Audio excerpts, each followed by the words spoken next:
Welcome to Muddy River News This Week, furnished by Harvey's. I'm Bob Goff. Jacob Nacke is the police chief for the city of Hannibal, and he's been on the job for about 3 months. He's our guest today. Welcome. Thank you for having me. Appreciate you stopping by, making the drive over. So I get you became chief in June, correct? Correct, yes. And how's the first 3 months been so far? It's been busy. There's just a lot going on, a lot to learn, a lot of things that I thought I would know going into it that you learn kind of on the job quickly.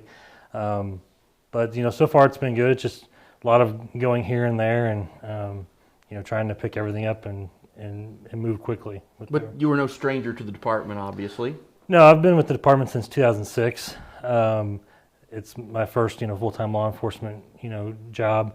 I worked under Lyndall Davis for my entire career until he retired. So I've kind of had a lot of different jobs at the police department, which kind of given me a lot of experience to make me feel comfortable to pursue this job. One of the things when you have this kind of promotion from within, the guys and gals who you worked with side by side, you're all of a sudden their boss. How's that transition gone? It's gone rather well. I think a lot of I was a lieutenant for a while, so a lot of the people that were the same rank or my peers, we worked well as a team together. So I think that's part of what I'm trying to instill right now is kind of at least on the top end, the teamwork aspect of it to kind of accomplish our goals, and then create the environment at the department where officers have room to grow. We're not there to necessarily nitpick all the time, but to actually create an environment where they can grow and succeed. And I think we've seen some of that, and I think that'll continue to happen. And it's always one of those things that if you're in a position where you're reporting to someone, you get that someday it's like, well, boy, if I was running that, I might do this a little differently. Have you had a lot of that, or has it been kind of like you were comfortable with kind of the way things were, but you knew a few things needed to be changed? No. So people ask me that question a lot. They're like, what are you going to change, or what is the first thing you want to do? And really, working there for such a long time, the department was ran rather well. It has a good structure. We have, we have a lot of policies and a lot of things that kind of keep us going in the right direction. Some things that I wanted to kind of bring into it, mainly with my, I'm a different generation of police officer.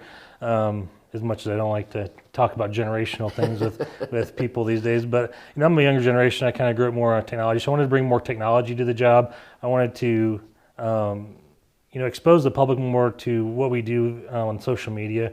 I think that was a tool that we hadn't fully utilized, and I think people are kind of noticing that now we're not really doing anything differently. We've done Coffee with a Cop and events in the past, but we're putting it out there on social media and letting it on in the media as well, letting people see what we're doing. We do a lot of good things, and I think we just need to highlight that and, also engage the community a little bit. If there's, if we're looking for help on identifying someone, we're going to ask them for it. If we're doing something at the schools, we're going to show them that we're doing it. It's just part of, utilizing that tool a little bit more. And then I want to give our officers more technology at their fingertips. I want to make it to where they can work in their cars seamlessly and don't have to come to the station as much. And we can keep them out there in the community, where they can, even if they're sitting there looking, trying to approve a report or, working on something, they're at least out there on the streets and they can, deter some crime or maybe, catch something while they're out there too, instead of coming back and hanging out in our building all the time. And when you talk about that, being out in the community, I mean, Hannibal is a town that's noted for its events and its festivals and things like that. So you've got a lot of people coming in and out. How important is it for you to have that presence from people come to town? They know that, oh, okay, well, the police are here, so it is indeed a safe community. I think, people see our officers a lot as it is. Our cars are black and white, and I know Quincy's got the same kind of stuff. They stand out. We're not trying to hide our cars. I mean, they're out in plain sight. We see them all the time. A lot of it, I'd like to have more people out at events than we currently do. But a lot of it comes down to staffing. I know this is kind of a broken record with, law enforcement across the country. But when we're struggling to meet our minimums all the time, it's hard to have those extra officers out there to even do that increased presence. So that's something that I'm really aggressively going for, is hiring new people and retaining the people we have, because we can go a lot of come up with a lot of initiatives or a lot of ideas, but if I don't have the people, the staff to implement those ideas, then it really doesn't help me accomplish that. What can you do to more incentivize bringing new officers in? Like you said, it's a very competitive field out there right now. It's super competitive, and we've lost a couple to the state agency, and some other agencies. Pay. Everyone is getting more competitive with pay, so we have to kind of keep up with that. We have to look at our salary and our benefits and make sure that it's keeping par with everyone else. But a lot of it is going out there and getting to people early. I'm looking right now to hire people to start the academy in January. So I need to start that now. I need those people lined up now because I have, one that we're currently sponsoring the academy now that'll graduate in December, and someone in that class that we're I'm trying to hire as well. So that gives me 2 people. But when they get back, they're going to have months of field training, and it'll be mid. Probably March, April, May before, they're actually out on the street, as far as arresting people on their own and doing things like that. So it's a challenge. We're always working in the future. So we're hitting, college career fairs, even though those individuals still have some time left in school. We want to at least get our name out there and get in their heads now. That's a possible career. And we're actually, if we can get into the high school, even on the vote tech side of it, there's a criminal justice program at Hannibal that we've helped with in the past. Keeping that contact with them, keeping that close relationship to develop those people in the future. There's some time gap issues when they graduate to when we can hire people, but if we can kind of find ways to bridge that gap and kind of keep fresh in everyone's mind, because it is definitely challenging hiring people now. There's other departments are nipping at our heels all the time, trying to take people. So, but we've traveled to St. Joseph and to Warrensburg already, so we've expanded our reach, west as well. We're going to go as where we have to go to get people. If I recall correctly, Central Missouri has a pretty good criminal justice program, don't they? Yes, they do. And so does Missouri Western. I'm in St. Joe. That's where I graduated from my degree in Missouri Western. So they both actually have their own academies up there as well, and criminal justice degree program. So to try to tap into that, we're sending somebody up to a career fair in St. Joseph as well. There's individuals out there that are looking into law enforcement, and maybe some that aren't. We've actually had a lot of people go through our cadet program where we sponsor them to the academy that weren't necessarily looking at law enforcement initially. We've had some that were going to school at HLG, looking at Bible studies and things like that, and they kind of thought about it, and they came rode with us, saw what it was like, and fell in love with it, and now they've been working with us for a long time. So if we can find those people, we're going to take advantage of that. But I don't think there's like a cookie cutter answer anymore. I think you just have to kind of go out there and try everything you can. Yeah, when you're going after kids who are at that age, freshmen, sophomores in college, a lot of them know what they want to do, but a lot of them don't. So yeah, if you can give them a viable alternative and make it attractive to them, sure. I mean, there's always those kids out there who have wanted grown up to be cops and firefighters and all that. But yeah, you're gonna get some people like that and to beat the bushes, and it's kind of what you have to do right now. How are what is your overall staffing at right now with men and women on the force? I'd say between. We were down 5. We're sending 1 to the academy now, so it's 4. So we're in the 4 to 5, depending on how you look at things, staffing range. But we also, looking forward to the future. I'm not looking at it right now. Looking at the future, we have, several people that are eligible for retirement coming up. So those are things that are on the horizon that I have to look forward to, and it's just part of it. A lot of this is looking at the staffing side and seeing how are we going to do this, how are we going to find people, and I think we're making strides.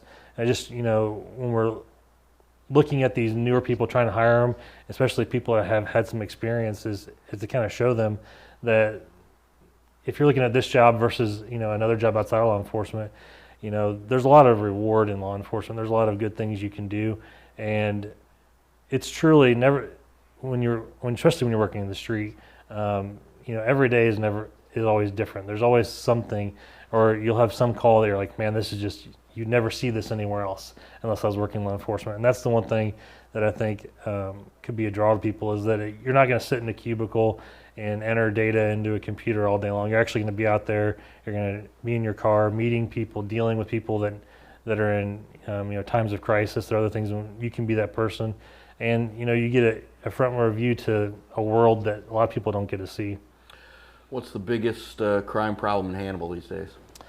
I think it's not specific to Hannibal. I think it's kind of it's a national and regional thing too. But the flow of drugs into our communities everywhere. They feed into a lot of our other crime. If you can kind of look back and say, hey, some of these crimes like these theft calls, breaking the cars or things like that, which happen kind of in spurts. A lot of times those people are drug users, looking to try to make a few dollars to try to help their habit. So, and we work well with Quincy PD and with the task force over here and with the other agencies.